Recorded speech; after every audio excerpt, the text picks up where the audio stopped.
जगन्नाथ जगन्नाथ जगन्नाथ जगन्नाथ जगन्नाथ जगन्नाथ जगन्नाथ जगन्नाथ जगन्नाथ जगन्नाथ जगन्नाथ जगन्नाथ जगन्नाथ जगन्नाथ। जय श्री राधे। नित्य गौर हरि बोल हरि बोल हरि बोल। राधे राधे। तो आज जो भागवत कथा प्रसंग भितर आपण मानक स्वागत जनाऊँच। तो आज जो भागवत कथा भितर आज विशेष भाव में आम जाना कौन ना कलिजुगे भक्ति, कलिजुगे भक्ति किभली भाव में आम करिपरिबा, भक्ति कले आमको कौन मिले, कहीं आम भक्ति करवा, यही कथार विषय वस्तु जहाँकि भागवत आम जो नैमिषारण्य सौनकादि मुनि माने एकत्रित होई महामुनि सूत को पचारिले, हे महामुनि हे महाभाग, भक्ति और वैराग्य प्राप्त विवेक द्वारा मनुष्य किपरि भावे माया मोह बंधन मुक्ति लाभ हो पार। तेणु जेतबळे से पचारि सौनकादि मुनि माने महामुनि सूत को आ कौन कले ए जीव जो आसुरी प्रभाव भीतर देकर गति करुच्ची, कलिजुग जो आसुरी प्रभाव दे गति करुच्ची, ताले से आसुरी प्रभाव से किभली भाव में मुक्त हो पार, आ कौन कले मनुष्य शुद्ध हो पार, आ से परमात्मा प्राप्ति निमित्त चेष्टा कर पार, कौन कले क्यों उपाय सर्वश्रेष्ठ उपाय कौन कहतु। व्याकुलित हो पड़ते कहीं ना कलिर कराल प्रभाव एभली भाव में जे कि यज्ञ तप दया दान ए सबू को से धूलिसात कर दउछि। तेणु व्यस्त विव्रत होकर साधु माने कौन करती ना परोपकार करती। जीव समाज क्यों भली भाव में भगवत प्रेमी हम, भगवत पथ को अनुसरण करिवो, सेथिपई से मुनि ऋषि माने सर्व माने श्रेष्ठ व्यक्ति भाव से यही क्षेत्र में सबले कृपा दृष्टि थाए जीव मानकर कल्याण करने निमित्त। तेणु सूत कहले, हे सौनक, मु तुमको संपूर्ण सिद्धांतर सार तत्व कही देउची, तुमे टिके मन ध्यान देकर शुण। मनुष्यर जन्म जन्मांतर पुण्य उदय द्वारा ताहार भागवत शास्त्र ज्ञान प्राप्त होता है। पूर्वार्जित कर्म फल आ पुण्य जिते उदय हुए ना, पुण्यटा केमिति कौन उदय हे ना, जितेबाला सुखदेव राजा परीक्षित को भागवत शुणाइबा निमित्त विराजमान होइथिले, सेतेबाला देवता माने कौन करथिले ना, सुखदेव गोस्वामी का आगे ए जो अमृत कलश नहीं थोई देइथिले, कहले हे महाभाग, आपण ये जो भागवत रस को भागवत को आमको दे दिंतु, ता प्रतिबदल आपण नहीं जातु ये जो अमृत कलशटी को प्रतिबदल करदे। आज्ञा व्यवसाय से बेपार करदे देवता माने। आ भागवत रसामृत महाराज परीक्षित को नदी पर आम मान को दे दिंतु। ये आज्ञा कूटनीति जो आसी जाए, ये सब आसी जाऊँ। देवता माने भी कूटनीति करते, आसुरिक प्रवृत्ति लोक मैंने भी कूटनीति करते, आदान प्रदान करदे। अमृत विनिमय आमको भागवत प्रदान कर दिंतु।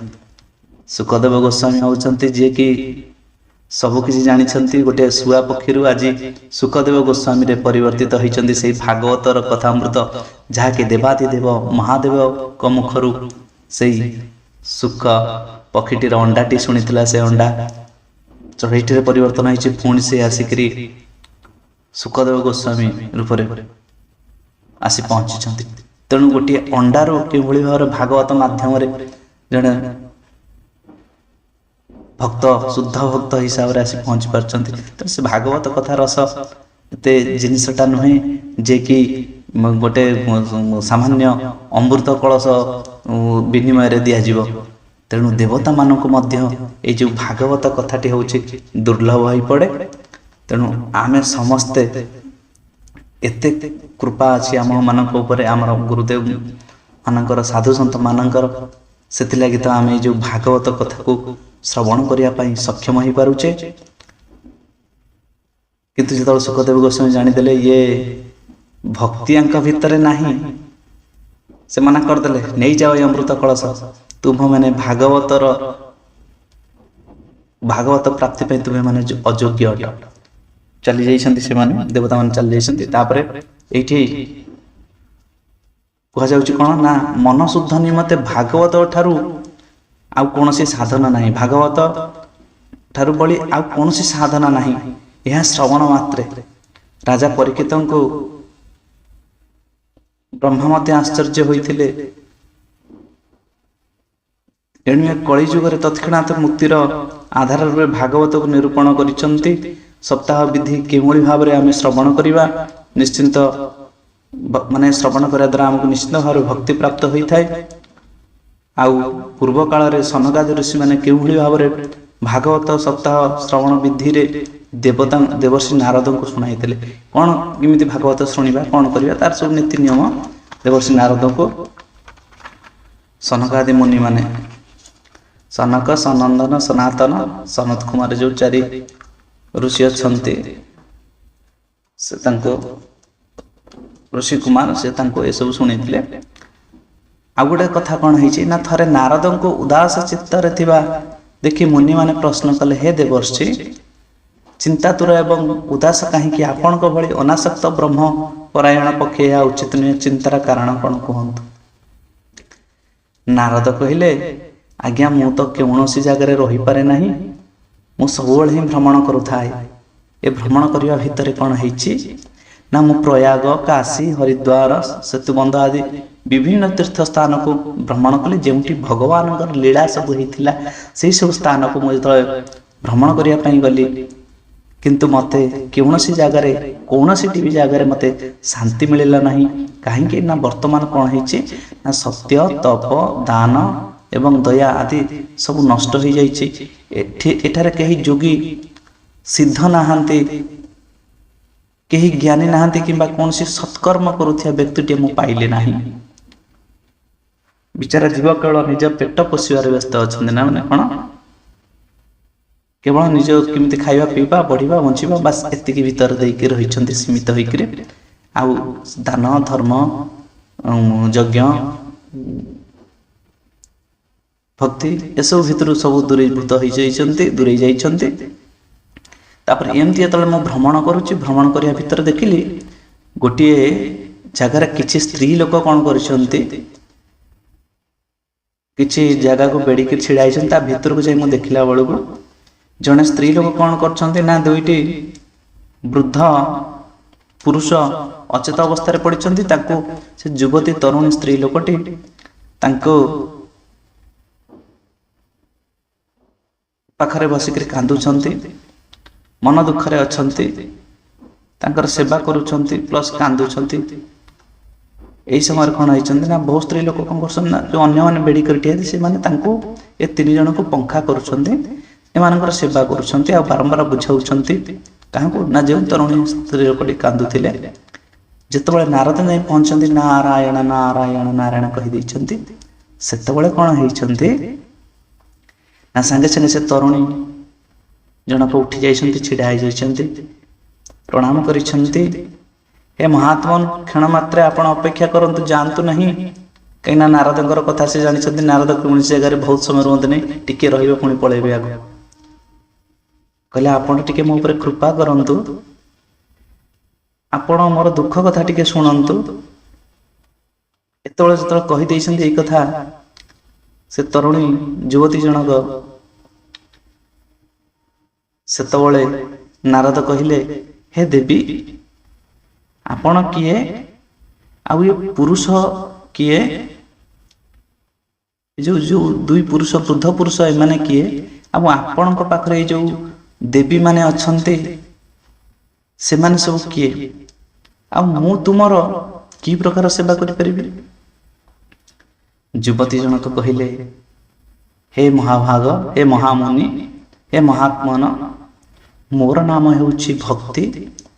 ଏ ଦୁହେଁ ଯେଉଁ ବୃଦ୍ଧ ଦେଖୁଛ, ବୃଦ୍ଧ ପୁରୁଷ ଇଏ ହେଉଛନ୍ତି ଜ୍ଞାନ ଆଉ ବୈରାଗ୍ୟ, ସିଏ ହେଉଛନ୍ତି ମୋର ପୁତ୍ର। ଏଇ ଦେବୀମାନେ ହେଉଛନ୍ତି କ'ଣ ନା ଗଙ୍ଗା, ଯମୁନା, ସରସ୍ୱତୀ, ଗୋଦାବରୀ। ଏମାନେ ମୋର ସେବା କରିବା ନିମିତ୍ତ ଏଠାକୁ ଆସିଛନ୍ତି। ତେଣୁ ଆମର ଯେତେବେଳେ କୌଣସି ଜାଗାରେ ପୂଜା ଅର୍ଚ୍ଚନା ହୁଏ, ସେତେବେଳେ ଗୋଟିଏ ମନ୍ତ୍ରଟିଏ ଗାନ କରି ଦିଆଯାଇଥାଏ ନା କ'ଣ ନା ଗଙ୍ଗେ ଚ ଯମୁନେ ଚୈବ ଗୋଦାବରୀ ସରସ୍ୱତୀ ନର୍ମଦେ ସିନ୍ଧୁ କାବେରୀ ଜଳେ ଅସ୍ମିନ୍ ସନ୍ନିଧଂ କୁରୁଃ କୁରୁକ୍ଷେତ୍ରେ ଗଙ୍ଗା ଗୟା ପ୍ରଭାସ ପୁଷ୍କରାଣୀ ଜୟତାନି ପୁଣ୍ୟ ତୀର୍ଥାନି ସଂକଳ୍ପ କାଳେ ଭବନ୍ତ୍ୟ।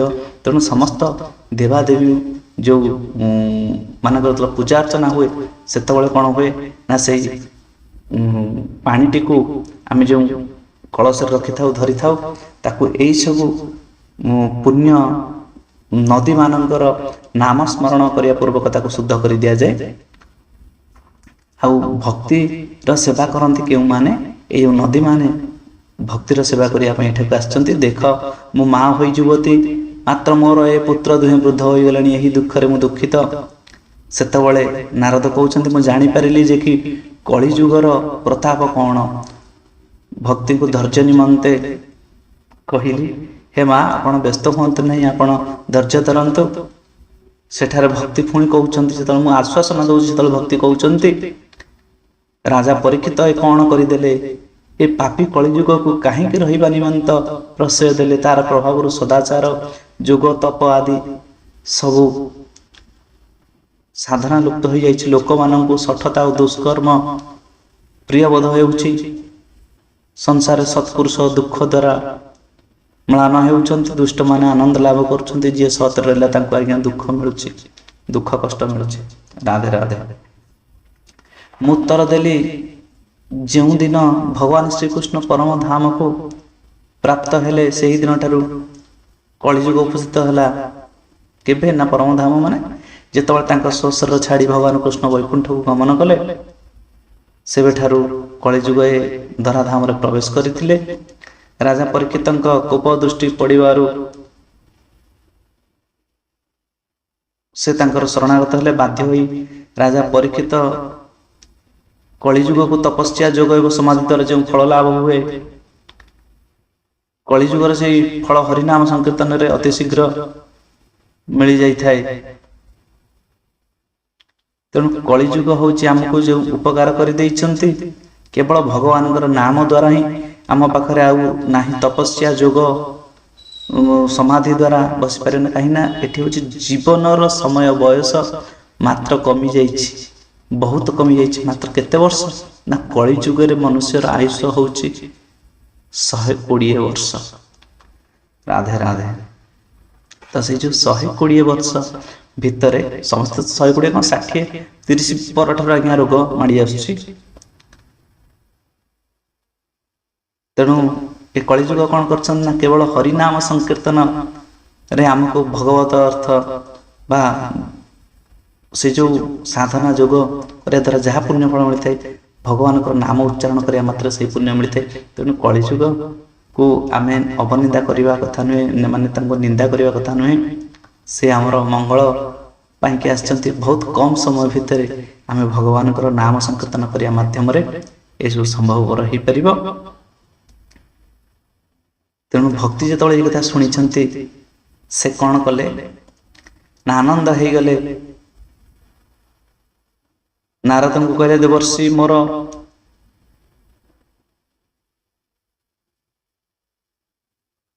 ବଡ଼ ସୌଭାଗ୍ୟ ଯେ ଆପଣଙ୍କର ଦର୍ଶନ ଓ ସତ୍ସଙ୍ଗ କଲି। ସତ୍ସଙ୍ଗ କଲି, ଆପଣ ଦର୍ଶନ କରିଛି। ଆପଣଙ୍କର ଉପଦେଶ ପାଳନ କରିଥିବା ଯେଉଁ ପ୍ରହ୍ଲାଦ ମାୟାକୁ ଜୟ କରିପାରିଥିଲେ, ଆଉ ମୁଁ ଆପଣଙ୍କୁ ନମସ୍କାର କରୁଛି, ବାରମ୍ବାର ନମସ୍କାର କରୁଛି। ନାରଦ କହିଲେ, ସତ୍ୟ, ତ୍ରେତୟା ଏବଂ ଦ୍ୱାପର ଏହି 3 ଯୁଗରେ ଜ୍ଞାନ ଓ ବୈରାଗ୍ୟ ହିଁ ମୁକ୍ତିର ଏକମାତ୍ର ପଥ ଥିଲା, କିନ୍ତୁ କଳିଯୁଗରେ ଭକ୍ତି ମଧ୍ୟ ମୋକ୍ଷ ପ୍ରଦାନ କରିଥାଏ। ଯାହା ହୃଦୟରେ ଭାଗବତ ଭକ୍ତି ନିବାସ କରିଥାଏ, ତାକୁ ପ୍ରେତ, ପିଶାଚ, ରାକ୍ଷସ ବା ଦୈତ୍ୟ କେହି ସ୍ପର୍ଶ କରିପାରନ୍ତି ନାହିଁ। ଭଗବାନଙ୍କୁ ତପ, ଦେବାଧ୍ୟୟନ, ଜ୍ଞାନ ଏବଂ କର୍ମ ଆଦି କୌଣସି ଉପାୟରେ ବଶ କରିବେ ନାହିଁ। ସେ କେବଳ ଭକ୍ତି ଦ୍ୱାରା ହିଁ ବଶୀଭୂତ ହୁଅନ୍ତି। ପୂର୍ବ କାଳରେ ଭକ୍ତିକୁ ତିରସ୍କାର କରିଥିଲେ ବୋଲି ଦୁର୍ବାସାଙ୍କୁ ବହୁତ କଷ୍ଟ ସ୍ୱୀକାର କରିବାକୁ ପଡ଼ିଥିଲା। ତୀର୍ଥ, ଯୋଗ, ଯଜ୍ଞ, ଜ୍ଞାନ ଚର୍ଚ୍ଚା ଆଦି ବହୁତ କର୍ମ ସାଧନାରେ କୌଣସି ଆବଶ୍ୟକତା ନାହିଁ। କଳିଯୁଗରେ ଏକମାତ୍ର ଭକ୍ତି ହିଁ ମୁକ୍ତି ପ୍ରଦାନ କରିଥାନ୍ତି। ଯାହା ଭିତରେ ଭକ୍ତି ଥିବେ ତାହା ଭିତରେ ଜ୍ଞାନ ଓ ବୈରାଗ୍ୟ ସବୁବେଳେ ଯୁବ ଅବସ୍ଥାରେ ରହିବେ। ଯାହା ଭିତରେ ଭକ୍ତି ନାହାନ୍ତି, ଯେତେବେଳେ ଆମେ ଭକ୍ତିଠାରୁ ଆମେ ଦୂରରେ ରହିଯାଉଛେ, ସେତେବେଳେ ଜ୍ଞାନ ବୈରାଗ୍ୟ ଆମର ମୂଢ଼ ପାଲଟି ଯାଉଛନ୍ତି।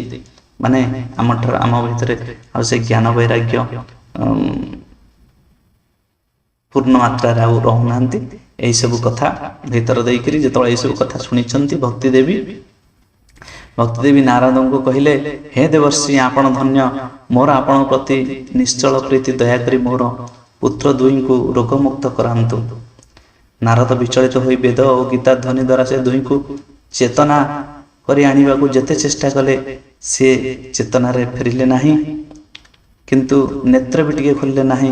ଏହି ସମୟରେ ଆକାଶବାଣୀରେ ଯେଉଁ ମୁନିମାନେ କହିଲେ, ସନକାଦି ଋଷିମାନେ କହିଲେ, କ'ଣ କହିଲେ ନା ଏମାନଙ୍କ ପାଇଁ ସତ୍କର୍ମ କର। ନାରଦ ଆକାଶକୁ ଚାହିଁ ପଚାରିଲେ, ମୁଁ କି ପ୍ରକାର ସତ୍କର୍ମ କରିବି? କେଉଁ ବ୍ୟବସ୍ଥା ଦ୍ୱାରା ଭକ୍ତି, ଜ୍ଞାନ ଏବଂ ବୈରାଗ୍ୟକୁ ସୁଖ ଲାଭ ହୋଇପାରିବ ଆପଣମାନେ କୁହନ୍ତୁ। ସନକାଦି ଋଷିମାନେ ଆକାଶ ମାର୍ଗରୁ ଓହ୍ଲାଇ ଆସି କହିଲେ, ହେ ଦେବର୍ଷି ନାରଦ, ଆପଣ ଚିନ୍ତା କରନ୍ତୁ ନାହିଁ। ଋଷିମାନେ ସଂସାରକୁ ଅନେକ ପଥ ଦେଖାଇଛନ୍ତି, କିନ୍ତୁ ସେସବୁ କଷ୍ଟସାଧ୍ୟ।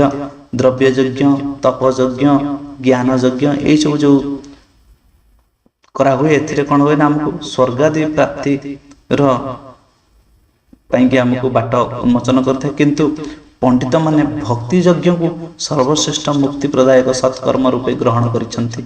ଶ୍ରୀମଦ୍ ଭାଗବତ ମହାଧ୍ୱନି ଶୁଣିବା ମାତ୍ରେ ହିଁ କଳିଯୁଗ ଜନିତ ସମସ୍ତ ଦୋଷ ନଷ୍ଟ ହୋଇଯାଏ। ତେଣୁ ଭାଗବତ ହେଉଛନ୍ତି କଳିର କରାଳ ପ୍ରଭାବରୁ ଆମ୍ଭମାନଙ୍କୁ ମୁକ୍ତି କରିବେ। ତେଣୁ ଭାଗବତ ଶ୍ରବଣ କଲେ, ଏଇସବୁ ଯେଉଁ କଥା ଭାଗବତ ଶ୍ରବଣ କଲେ ଆମେ ହିଁ କଳିର କରାଳ ପ୍ରଭାବରୁ ଆମେ ମୁକ୍ତି ହେଇପାରିବା।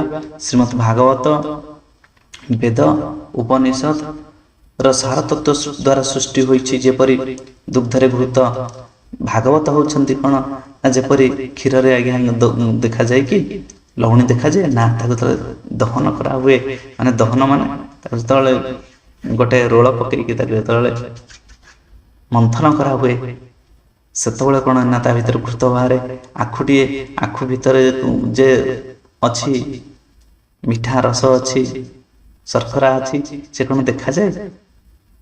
ତାକୁ ଯେତେବେଳେ ଆମେ ଚୋବେଇ ଦିଉ, ତାକୁ ଯେତେବେଳେ ମାନେ ଆମେ ଟିକେ ଘର୍ଷଣ କରିଦିଉ, ଏବେ ତ ମେସିନ୍ ମାନେ ବାହାରିଲେ ଆଖୁ ରସ ପେଡ଼ା ମେସିନ୍, ତ ସେତେବେଳେ କ'ଣ ହୁଏ ନା ଟିକେ ଆଜ୍ଞା ଯେମିତି ଭକ୍ତକୁ ଟିକେ ଦହନ କରାହୁଏ, ଭକ୍ତକୁ ଯେଉଁଭଳି ଭାବରେ ଟିକେ ପ୍ରଭୁ ପରୀକ୍ଷା ମାଧ୍ୟମରେ ଟିକେ କଷ୍ଟ ଦେଇକରି ତାପରେ ଯେତେବେଳେ ଭକ୍ତଟି ମାର୍ଜିତ ହୋଇଯାଏ, ସେତେବେଳେ ସେ ମୁକ୍ତିର ପଥରେ ଯିବା ପାଇଁ ଅଗ୍ରସର ହୋଇପାରେ।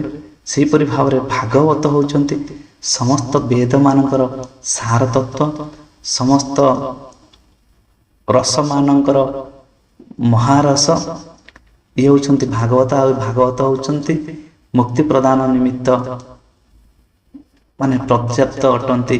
ଭାଗବତ ଶ୍ରବଣ, ଭାଗବତ ପଠନ ଭିତରେ ଅନ୍ୟ ଆମେ ଶାସ୍ତ୍ର ପଢ଼ିବା ଉଚିତ, କିନ୍ତୁ ଆମେ ମନା କରିବାନି, କିନ୍ତୁ ଭାଗବତ ହେଉଛନ୍ତି ମୁଖ୍ୟ ଭାବରେ ସମସ୍ତ ଶାସ୍ତ୍ରର ସାର ଅଛି ଏହି ଭାଗବତ ଭିତରେ। ଯେତେବେଳେ ଏସବୁ ଶୁଣି ଦେଇଛନ୍ତି ସନକାଦିଙ୍କ ପାଖରୁ, ସେତେବେଳେ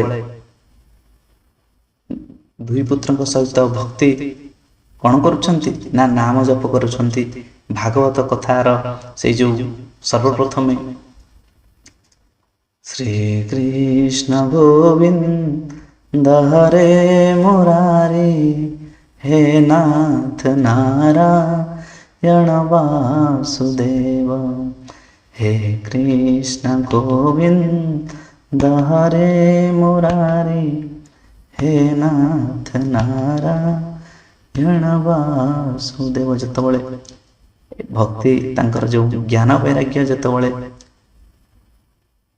ଏଇଭଳି ଭାବରେ ଭଗବାନଙ୍କର ନାମ ବାରମ୍ବାର ଉଚ୍ଚାରଣ କରିଛନ୍ତି, ସେତେବେଳେ ସେ ସୁସ୍ଥ ହୋଇ ଉଠିଛନ୍ତି। ଏଥିପାଇଁ କୁହାଯାଏ, ଯେଉଁ ଲୋକ ପ୍ରତିଦିନ ଯେତେ ପ୍ରକାର ବି ନାନା ଅପକର୍ମ କୁକର୍ମ କରିଥାଏ ନା କାହିଁକି, ଯଦି ସେ ଭାଗବତ ଶ୍ରବଣ କରେ, ଭାଗବତ ସପ୍ତାହକୁ ଶ୍ରବଣ କରେ, ଭାଗବତ ସପ୍ତାହ ଯଜ୍ଞରେ ସେ ଉପସ୍ଥିତ ରୁହେ ସେତେବେଳେ ସେ ପବିତ୍ର ହୋଇଯାଏ। କିନ୍ତୁ एकमात्र शर्त तापाई कौन ना आउ मु कौनसी पाप कर्म करी ना तापर जो से भागवत श्रवण करे से पुण्य हो जाए से पुण्यात्मा हो जाए। तेणु आम समस्ते बुझे बा न बुझे यही चैनल भितर जो भागवत कथा टी ओडिया गीत माध्यम आपण मुझे आसूची आप श्रवण करूँ कहीं भागवत होती आमर जो भक्ति मार्ग प्रथम पाहाच आउ अंतिम पाहाच ये प्रथम पाहाच अंतिम पाहाच भितर जहाँ कि रहा सब ही भागवत भितर मिल पार। तेणु आपण मैंने समस्ते भागवत कथा को श्रवण करूँ से गीत माध्यम से भागवत टुंगीर स्वर अवश्य मोर कंठ एत भल मोर आवाज एत भल नुहे किंतु आपण मैंने मन मन जो गुणगुण हेबे से ही भल लगे। तेणु आसता आम समस्ते प्रत्येक दिन घरे भागवत रखा भागवत पाठ करवा पठन पाठन भागवतर पठन पाठन भितर आमर उद्धार हो प्रभु सहित आम मिसी जापर। यही हूँ आज कथा विषय वस्तु। तेणु नारद के भाव में भक्ति देवी को पुत्र मान निरोग कर युवावस्था कर सक्षम होती भागवत कथा मध्य यही होती भागवतर आशीर्वाद आउ कृपा आम मान तेणु आम भीतर जो ज्ञान वैराग्य छुपिकी अच्छी वृद्धा हो गला बल बयस आ भागवतर जो भक्तिर आउ युवावस्था थिला बेले जो ज्ञान वैराग्य वृद्धा हो जाती तेणु तांको पुणी युवक अवस्था को फेरी आने भागवत पठन करवा श्रवण करिया भागवत श्रवण ही बेसी पुण्य थाए पढ़वे जी पुण्य न थाए शुणिले ही भागवत केवल श्रवण करिया मात्र ही अत्यधिक पुण्य थाए। तेणु आसते से पुण्य भितर को आम मैंने धीरे धीरे आमर मन नवा भागवत कथा को श्रवण करवा। आज भिडियो ये रखुच्छे जदि भल लगी निश्चिंत भाव में कमेंट रे आपण भगवान को गोटे सुंदर नाम टे कमेंट करदे। जय जगन्नाथ जय श्रीनाथ नित्य गौर हरिबोल हरिबोल हरिबोल राधे राधे।